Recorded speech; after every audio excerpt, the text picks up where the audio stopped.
Well, good morning, ladies and gentlemen. We have a number of slides, but as the Gorn said to Captain Kirk, I shall be merciful and quick.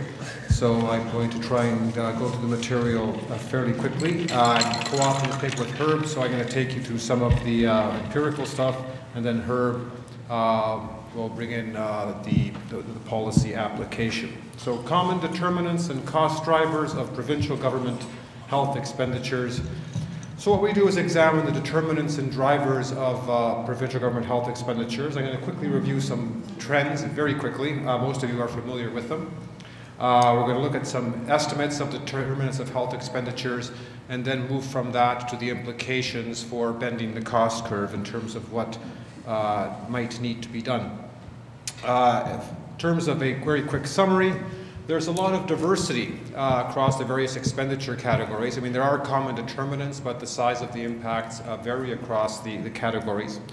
One of the examples is the impact of an aging population, whereas while population aging is a relatively modest contributor, when you break it down into categories, in some categories it's a more important contributor than others, particularly, for example, in institutional spending.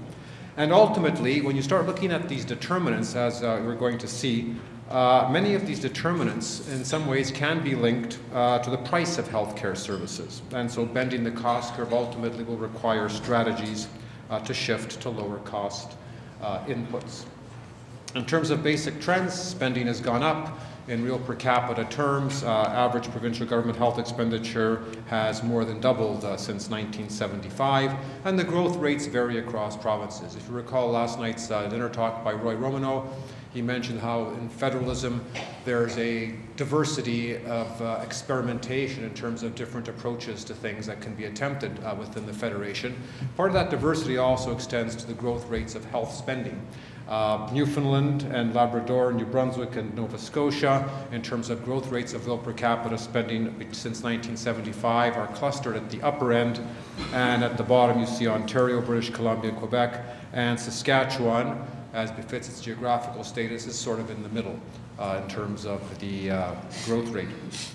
If you look at the categories, there's also some interesting differences. The first four columns basically refer to some of the growth rates of the resource base. So growth rate of real per capita GDP, growth rate of provincial own source revenue, and federal cash transfers are the first three columns. Then the fourth one is the growth rate of real per capita provincial government health spending.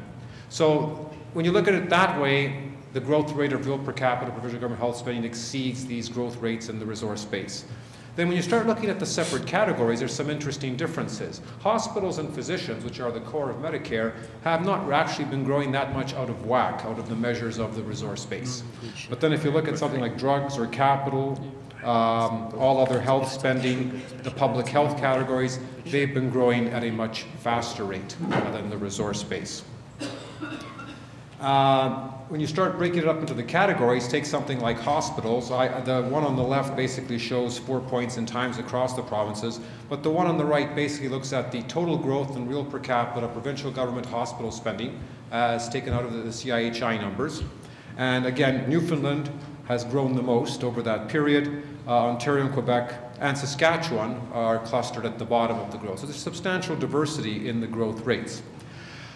Now, hospitals and physicians haven't grown that much in excess of the resource base. However, they're still a target for various types of policy measures, because if you basically look at their expenditure share and then apply that to the real per capita growth rates and look at their contribution to growth, well, hospitals on average, out of that 2.8% median annual growth rate for real per capita provincial government expenditures, almost half is due to hospitals, and then about 0.5% of that is due to physicians, and then the other categories move down from that in terms of their contribution to real per capita growth.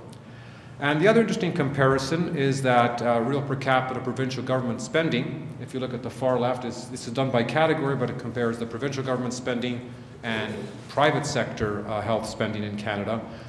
It's actually grown at slightly less than the private sector, but again, the rates vary across the category. So in drugs, for example, provincial government spending has grown much faster than the private sector.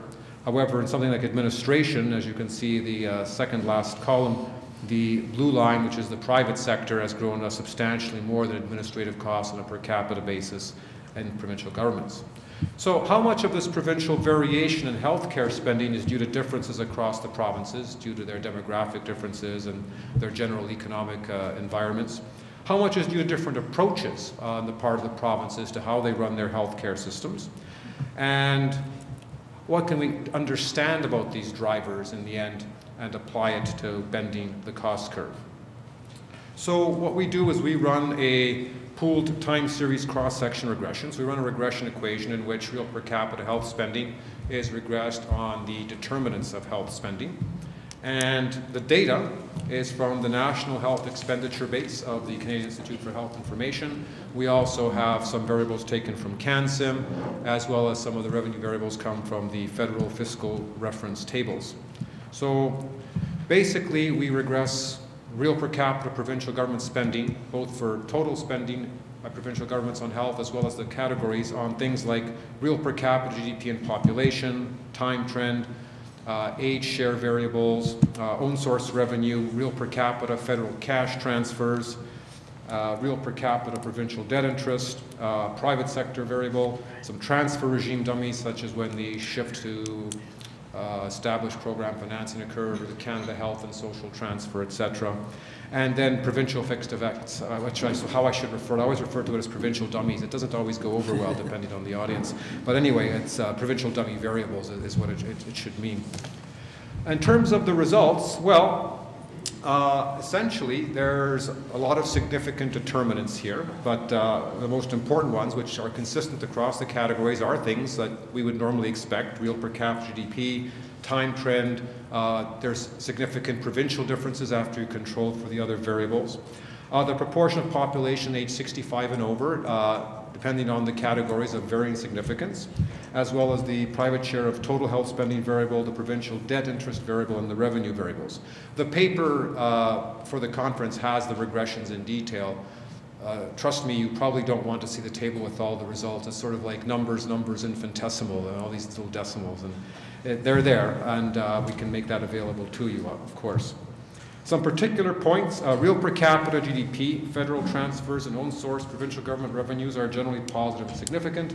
The number of physicians per 10,000 population is a positive and significant determinant, particularly for the hospital, the physician, and the administrative spending categories, which is kind of interesting across the CIHA categories. If you look at the age variables, physician spending, there's a positive effect, particularly in the proportions age 70 to 74 and 85 plus. Hospital spending, there's actually a negative relationship with the population share in the 75 to 79 group and 85 plus, okay, which is, kind of interesting differences. Drug spending is particularly affected by the proportion of population under age 75, which makes sense, again, given that's when the plans kick in at age 65. In terms of the provincial fixed effects, for the most part, when it comes to total real per capita provincial government health spending, most provinces, after you control for all the other variables, spend significantly less than Ontario. And population, actually, population size tends to have a negative effect, which suggests economies of scale in most of the categories, except for drugs, when as the population of the province goes up, spending goes up. So those are the results. In terms of analysis and discussion, there's a number of significant drivers here, and you look at them and you can get some implications for policies to bend the cost curve. So for example, physician numbers and administrative spending are positively and significantly related. So what can we do basically to administer physician services in a more cost-effective manner? What is the relationship there? How can that be dealt with? Population, there's significant economies of scale. What can you do in smaller jurisdictions to take advantage of economies of scale if you don't have the large enough population base? And in the institutional category regression, aging is particularly significant as a variable there. So what can be done in that area to deal with the impact of an aging population? Two other variables, though, are a little vaguer in terms of what they mean. Time trend is positive and significant. Is that technological change? Or could it be capturing other types of cost differences that we can't explicitly measure in these types of macro-level regressions? And the differences across the provinces. In real per capita terms, there are spending differences across the provinces once you control for income, population, etc. what does this capture? Is this capturing some type of organizational differences?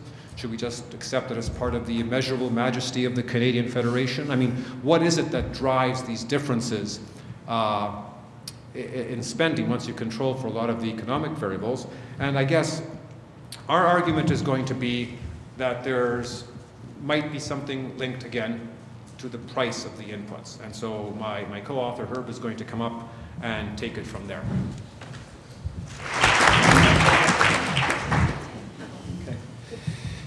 I probably have too many slides, so I'm not actually going to go through them in totality. I've been trying to sort out what profound comment I can actually make to an audience of people who have studied this over and over and over.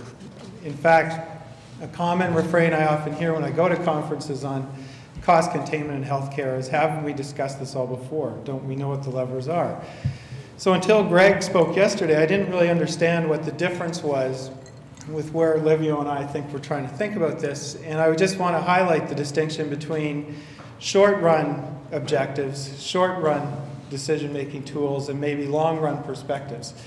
So when Greg referred to cost containment as something that's done in the short run, it means that something's fixed in your decision environment. So what you're going to do is use available tools so that you can keep a short-run objective, costs under control for the here and now. But what we're often not able to think about is what's fixed and what could be changed for the long run so that we have more policy levers that might actually reduce total costs. So bending the cost curve I'm going to speak about in the spirit of a long-run adjustment versus short-run adjustment, which we'll call cost containment. And in part of that, we need to be thinking about what are the institutions that influence what we do in healthcare. Why is health a provincial responsibility, not federal? Why do we treat that as fixed when it wasn't true for pensions and it wasn't true for employment insurance? We've seen profound changes in institutional structures in other areas than health. Why do we pay what we do for health? If we make physicians more productive with technology, why does the price never seem to come down? We don't ask those questions. We don't accept it in other areas.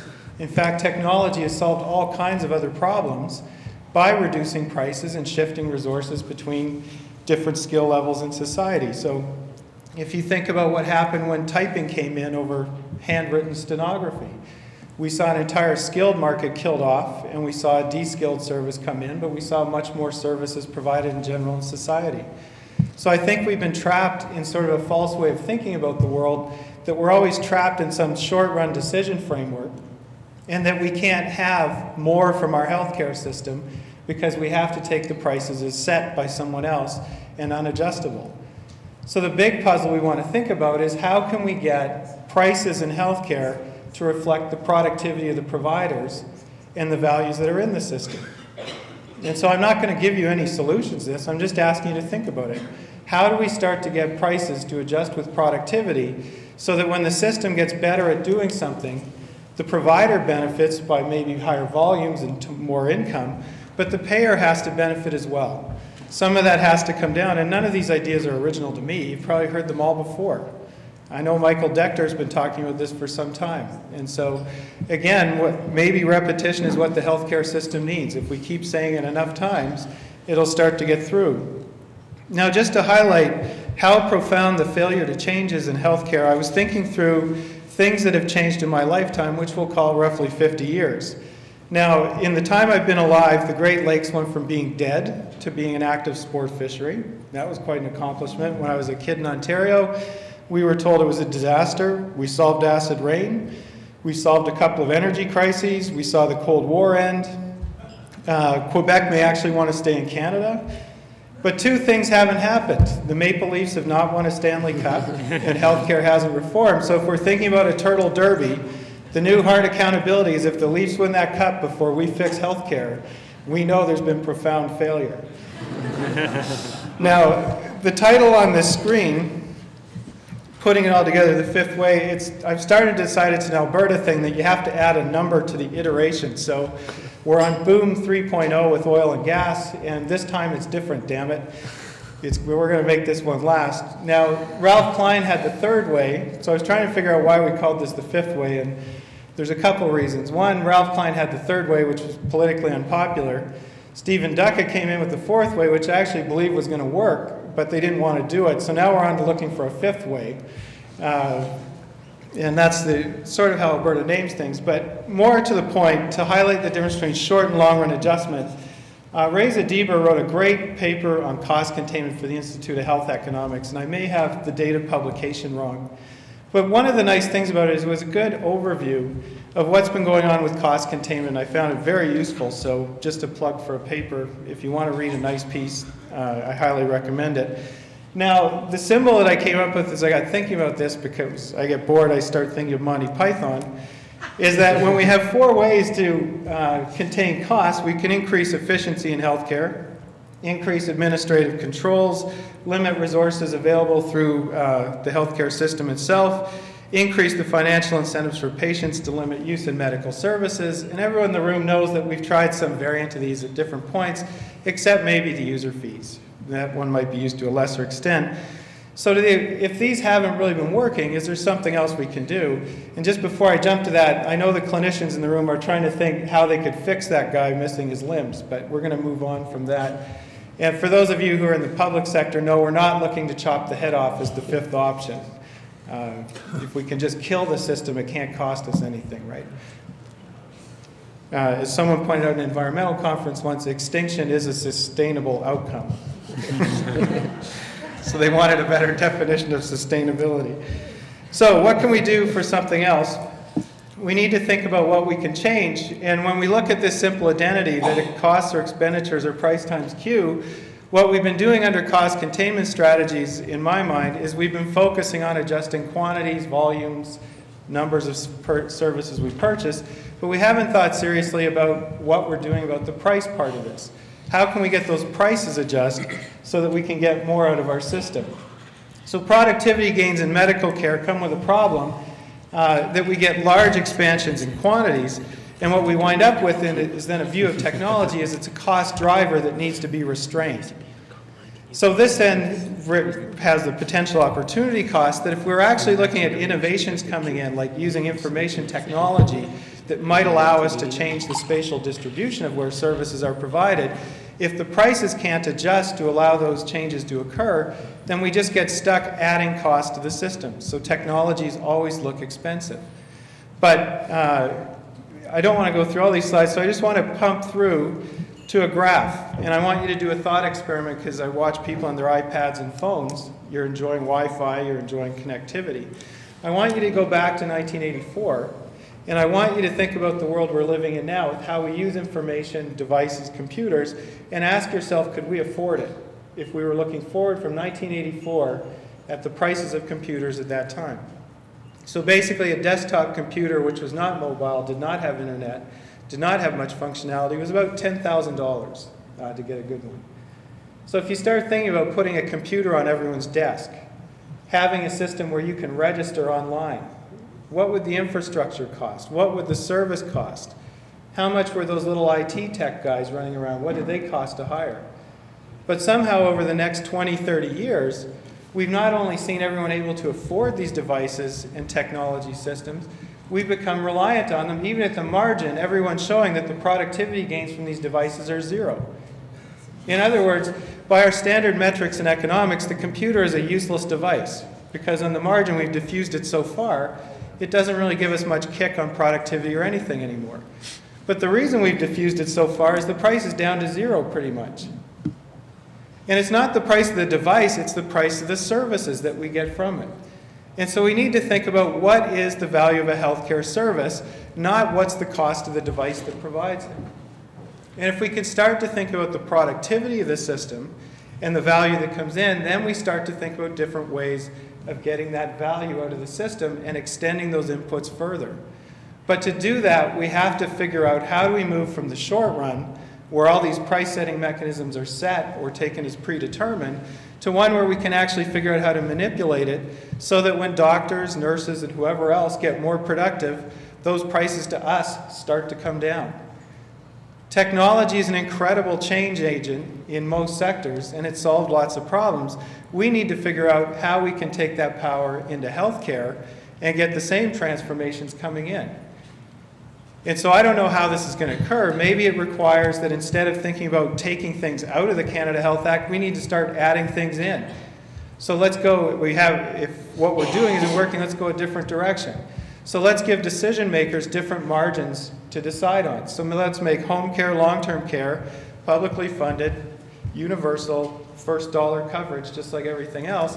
So when the system plans, it's not just planning acute care beds on that basis. We're looking at sorting patients to facilities that's actually suited to them. How would that then change the labor market for providers when it's no longer just the acute care hospital that's privileged with all this public money? So instead of thinking about how much more expensive Medicare would be if it has broader baskets of coverage, maybe we need to think about what would the incentive effects be for adjusting prices within the system. So we have a larger public share, but we might actually start to bring prices down because the way we organize starts to differ. And so what I guess I'm asking for is let's start thinking a bit more radically about what can change. And I believe in 2001, 2002 with the Romero Commission, there were some of these what I would call bold suggestions in there that were widely misinterpreted as just adding coverage. But there would have been big incentive effects around pricing that would have come from adding to the basket and thinking about more coordinated use of those resources. And so when we think about how do we bend the cost curve and how do we make that time trend reverse that Livio was putting up, what we're doing now isn't working because it's always the same short-run decisions and short-run approaches. Let's try something new. And as all good economists, I have nothing concrete to provide you with on that, other than a bit of a rah-rah, and pointing out that in any other sector in the world, this works, so let's figure out what's wrong with healthcare from that perspective.